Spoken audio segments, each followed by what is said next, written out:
Պարոն Զաքարյան, այսօր այստեղ է գտնվում Հանրապետության հրապարակում եւ քիչ անց մեկնարկելու է ջահերթը դեպի Ծիծեռնակաբերդ։ Նախ կխնդրեմ օրվա խորհրդին անդրադառնաք եւ այսօր ինչպես կգնահատեք հայ-թուրքական հարաբերությունները։ Հայ-թուրքական հարաբերությունները այսօր չկա, այնպես ինչպես չկա հայ-ռուսական հարաբերություն կամ հայ-ֆրանսիական հարաբերություն։ Ընդհանրապես այս իշխանության պարագայում արտաքին հարաբերություններից խոսելը ինքնախաբեություն է։ Ստի կեղծիքի վրա ամեն ինչը հենված, ինչպես ներքաղաքական, այնպես էլ արտաքին քաղաքական ամբողջ իրադարձությունները։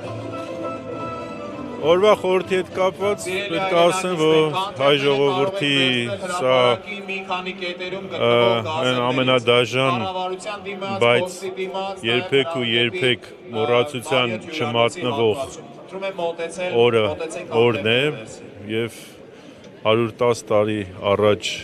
Օսմանյան կայսրությունում նպատակաուղղված սպանդը հայկական գենոֆոնդին ուղղված, որը 1946 թվականից հետո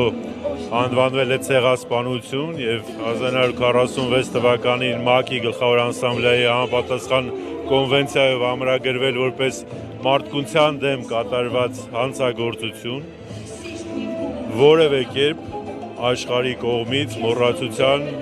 տալ չի կարելի։ Իսկ դրա ջահակիրը, դրա ջատագովը պետք է լինի Հայաստանի Հանրապետությունը, հայ ժողովուրդը, Սփյուռքի հետ միասին, Արցախի հետ միասին։ Հետևաբար օրվա խորհուրդը առավել քան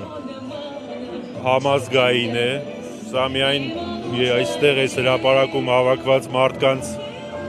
խորհուրդը չի կամ իրենց,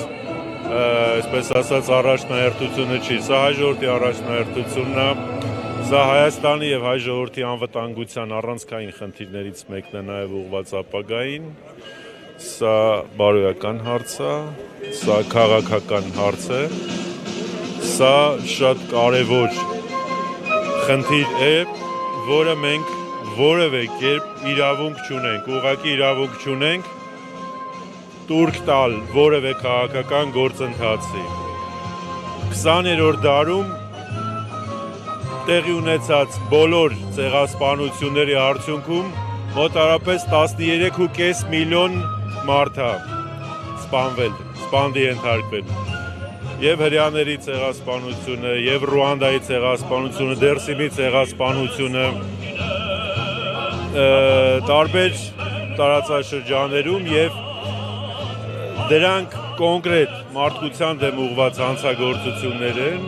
եւ Օսմանյան կայսրության իրավահաջորդ Թուրքիայի Հանրապետությունը բնականաբար եւ բարոյական եւ քաղաքական պատասխանատվությունից չպետք է թույլ տալ, որպեսզի խուսափի։ Հայոց ցեղասպանությունը ամենաճանաչելի ցեղասպանություններից է աշխարհում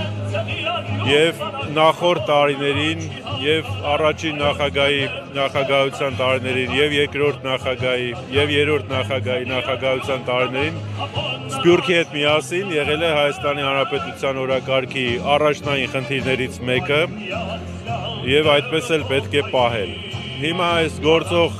այսպես կոչված իշխանություններն իրականում կապիտուլյանտները նահանջողական, պարտվողական, վախկոտ եւ թուլամորթ քաղաքականության արդյունքում փորձում են այդ կերպ իբրև թե սիրաշահել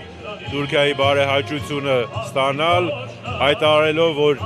առաջնահերթություն չէ, բայց ուղղակի չեն հասկանում, որ դրանով կրկնակի հարվածի տակ են դնում հայ ժողովրդին։ Կրկնակի հարվածի տակ են դնում հայ ժողովրդին եւ ներկայի եւ ապագայի համար։ Դա թույլ տալ չի կարելի։